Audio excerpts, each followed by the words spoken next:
Sa ngayon ho, mas importante ang serbisyo.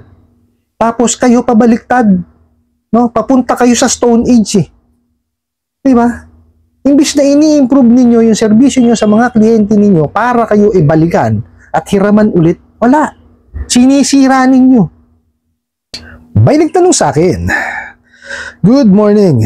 This is from Ma'am sir, ngayon na po ang iyong due date. Pasuyo na lang po ako ng payment mo bago ang cut-off time ng kumpanya. Pasuyo na lang po para maiwasan na matawagan lahat ng information mo dito. Ayaw namin mapahiya ang client namin at ayaw din namin na maabala ang ibang information na inilagay ninyo dito. Kaya po makikisuyo kami, pakisettle ang account ninyo bago ang cut-off time, 11 a.m. to 12 noon. Salamat po sa pagsunod at pag-unawa." Wow! Ibang klase. Maraming salamat po dito sa pinadala niyo pong katanungan at maraming salamat po sa inyong walang sawang pagsuporta po sa aking mga videos na inilalabas. Nakikisuyo po sana ako sa inyo na pakisuportahan po yung aking mga social media account sa YouTube, Facebook, and TikTok. Okay, sagutin po natin siya, Nakakaano ito nakakatawa, Kung 2 days ago, nagbabait-baitan. Tapos yung kahapon po, nagdudunong-dunungan. Ito naman nagpapatawa. Ibang klase itong mga ola na to. Wala na kung ano. Okay. Bakit ko sinasabing nagpapatawa? Okay. Kasi sabi nila, due date nyo daw ngayon. Okay, wala naman ng problema. Kumbaga, nag-FYI po sila na due date nyo po ngayon. Okay lang po yun. Wala naman ng problema As long as wala pong harassment na nangyayari, wala akong pananakot na nangyayari at walang pamamahiya, okay lang po yan. Kung i-SMS kayo ng gaya, wala pong problema. Ginagawa din po ng ibang mga kumpanya yan, Okay. So, sabi niya dito, pasuyo na lang daw ng payment, bago mag-cut-off time. Wow, may cut-off time. Sige. Sabi, hindi ko malaman kung bakit sila may cut-off. Okay? Kasi online po ang transaction eh. Okay? So, pagka meron kayong due date, so ibig sabihin po niyan, from 12 o'clock ng madaling araw hanggang 11:59 po ng gabi, yun ang due date ninyo.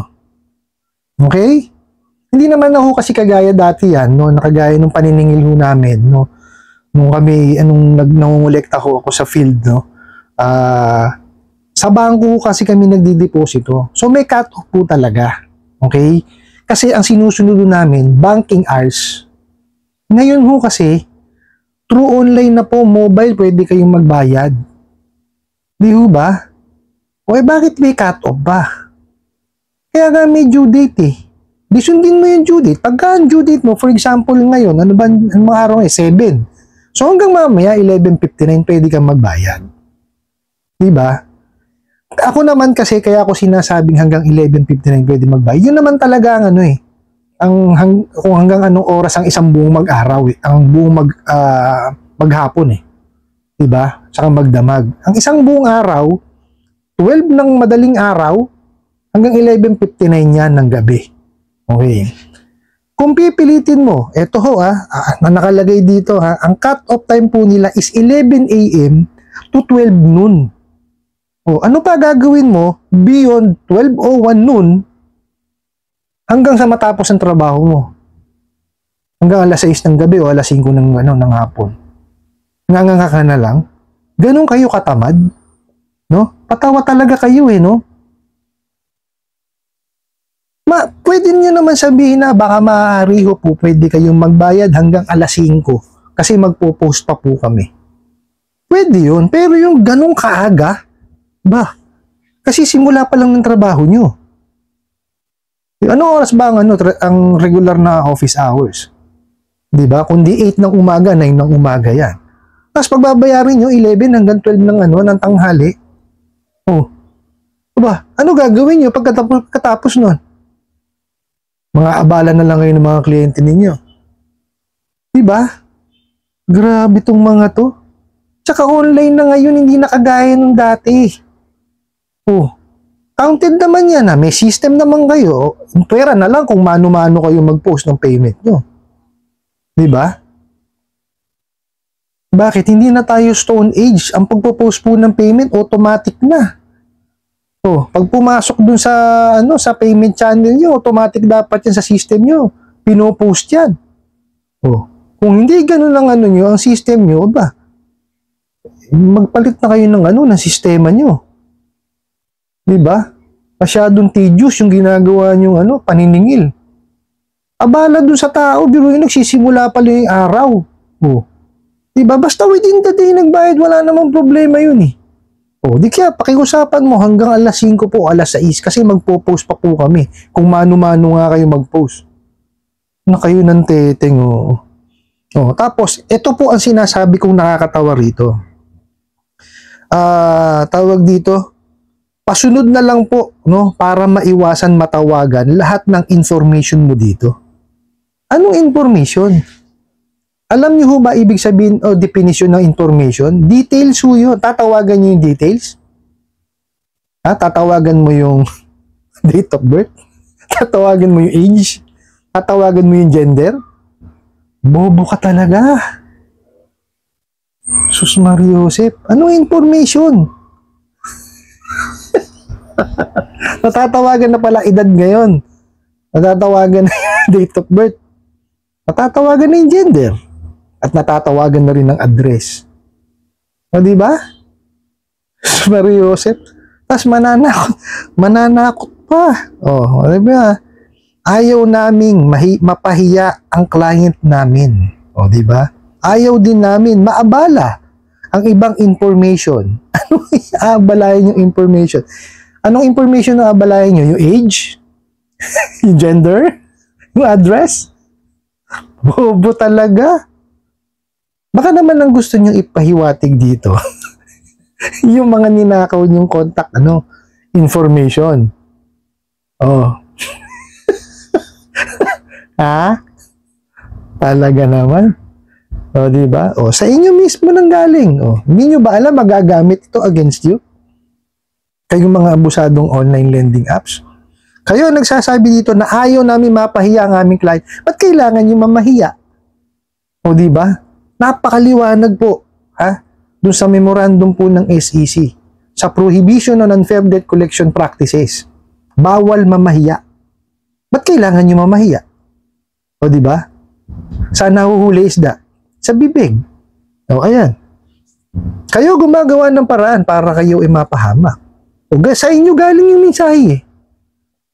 O, diba? O, word for word, babasahin ko.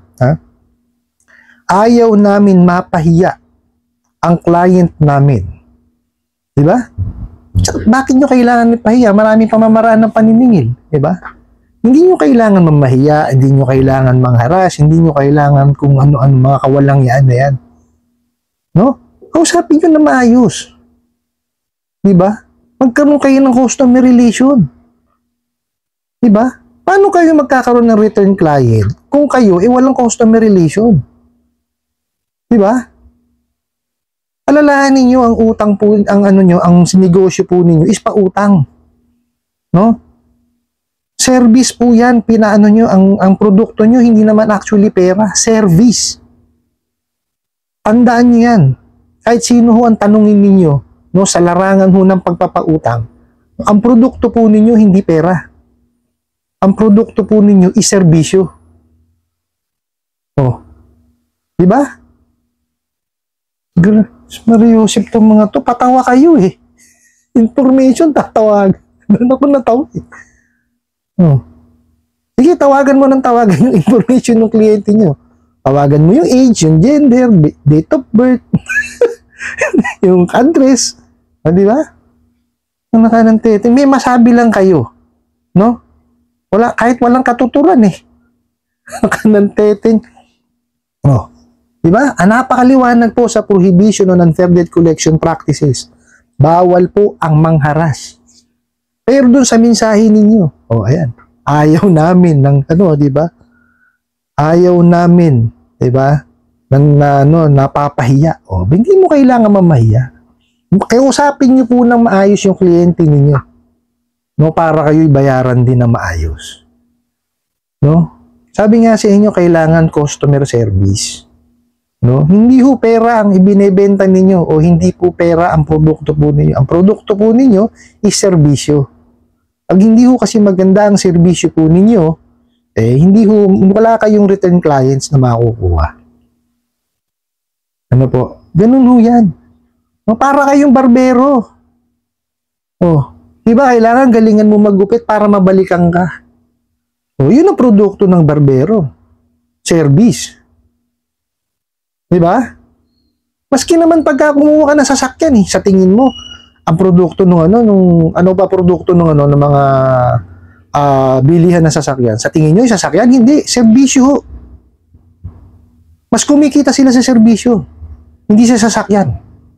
Sasabihin ko sa inyo. No? Sa ngayon mas importante ang serbisyo. Tapos kayo pabaliktad. No? Papunta kayo sa Stone Age. Diba? Imbis na ini-improve ninyo yung serbisyo nyo sa mga kliyente ninyo para kayo ibalikan at hiraman ulit, wala. Sinisira ninyo. Tingnan nyo bakit ko nasabi yan? Dumadami na ang mga OLA farmers. Lahat ng mga lending companies, dinadamay nila. Akala nila, pare-parehas. Ang paniningil na ginagawa. Hindi ho. No? Kayo lang mga abusandong online lending apps. Ang ganyang kasalbahe. Diba? Ipananakot nyo, membro kayo ng CIC. Hindi naman. Diba? Puro kayo kalukuhan Kasi kung miyembro talaga kayo ng CIC, marireport nyo sila. Di ba? As submitting entity. Di ba? Masasubmit nyo yung basic information nila pagka sila hindi nakahulog. Ginagawa nyo lang panakot. Di ba? Huling-huli style nyo pati ngayon yung mga matitinong lending, financing at bangko, ayan, nadadamay dyan sa mga OLA farmer na yan. Mangungutang, hindi magbabayad. Di ba? Doon sa mga OLA farmer, wag nyo na hong gawin yan. No, kasi pag natapat kayo doon sa mga online lending platform, no? Yung lending company po na may online presence, yun po ang mga online lending platform At kayo na-report, no, or napasama ang inyong pangalan sa CIC, NFIS, tsaka sa CIMAP, kawawa ho kayo, baka hindi na ho kayo makapangutang ulit pag kailangan nyo. Di ba? Hindi ho ganyan ang kasi ang ginagawa nyo, gumaganti kayo dun sa mga umabuso sa inyong mga online lending apps. No? Kung gusto nyo hong gumanti sa kanila, mag-file ho kayo ng reklamo. Ayan po, pa-flash ko po sa screen ninyo. No? Andyan po yung mga sangay ng gobyerno or ahensya ng gobyerno na po pwede ho kayong mag-file ng complaint. No? Huwag ho nyong idamay lahat kasi ang nangyayari, dinadamay nyo ho lahat ng OLA. No? Lahat ho ng, ng online lending apps, lahat ho ng online lending platform. Basta online kayo nakakahiram, dinadamay nyo. Hindi ho lahat yan, abusado. No? Huwag nyo hong lahatin. Kasi kayo lang din ho ang mapapahamak. Kasi pagka yan submit ng inyong pangalan or yung inyong basic information, no? Kasi hindi naman kayo makakabayad kasi nga nagpa-farm lang kayo Pagka sa oras ho ng pangangailangan, no? Ng pera. For example, gusto nyo nang magkumuha ng sasakyan. Gusto nyo nang kumuha ng bahay. O di kaya kailangan nyo ng pambayad ng bill sa ospital kung meron mang kailangan bayaran sa ospital o sa eskwelahan o kung ano pa man. Hindi ho kayo makakahiram. No? Kasi may marka ho kayo. Nakitaan ho kayo ng hindi pagbabayad. Di ho ba? Huwag nyo hong gawin yun. Kasi magiging habit nyo ho yan. Tsaka hindi ho lahat ng nag-provide ng online lending loan dapat parehas ng OLA. Hindi ho lahat ng OLA abusado. Ano po, meron pong mangilan-ngilan dyan na na maayos, no? Makikita nyo naman ho yan sa sa listahan ng SEC eh. No, punta ho kayo sa sec.gov.ph or pumunta ho kayo dun sa aking description sa YouTube channel ko po. No, nandun po lahat, no? Yung mga rehistradong financing, rehistradong lending, yung mga na-revoke po, nandoon, no? Andun ho lahat. I-click nyo na lang po doon. Mapupunta ho kayo dun sa gusto nyo. Punta ho kayo dun sa aking description box, no, sa aking YouTube channel. Nandun po siya lahat. Ano po, iwasan niyo yung ganyan, no? Tapos ito naman po mga online lending apps na to, na abusado, na nagpapadala ng ganitong mga klase ng mensahe. Ayan. Oh. Sana huli isda sa bibig. Oh, ayan, oh. Kayo mismo nagsabi, no? Namamahiya kayo ng kliyente at nandadamay pa kayo ng ibang information. Di ba? Patawa kayo. Oh. Doon ho sa nagpadala ng itong katanungan na to, no? Ay kagaya ho ng lagi kong sasabihin, pag-ipunan nyo po't bayaran. Ano po, kasi obligasyon po natin yan. Pag tayo nakahiram, kailangan ho natin bayaran.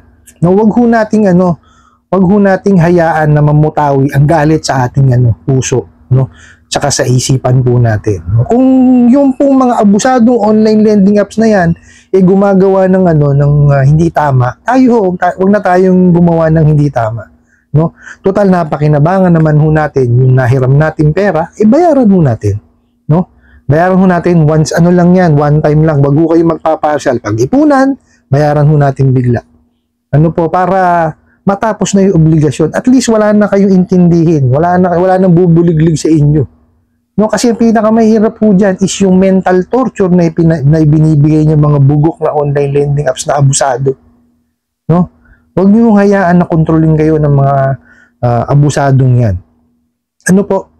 I hope nasagot ko po itong katanungan na to at sana po ay makatulong. Maraming salamat po sa inyong walang sawang pagsuporta at panonood sa aking mga videos. Maraming salamat po sa inyong pag-like, pag-share, pag-comment at pagtatanong. And kunin ko na rin po itong opportunity na to para imbitahan po sana kayo na pakisuportahan po yung aking mga social media account sa YouTube, Facebook, and TikTok. Hanggang sa muli po. Yun lang.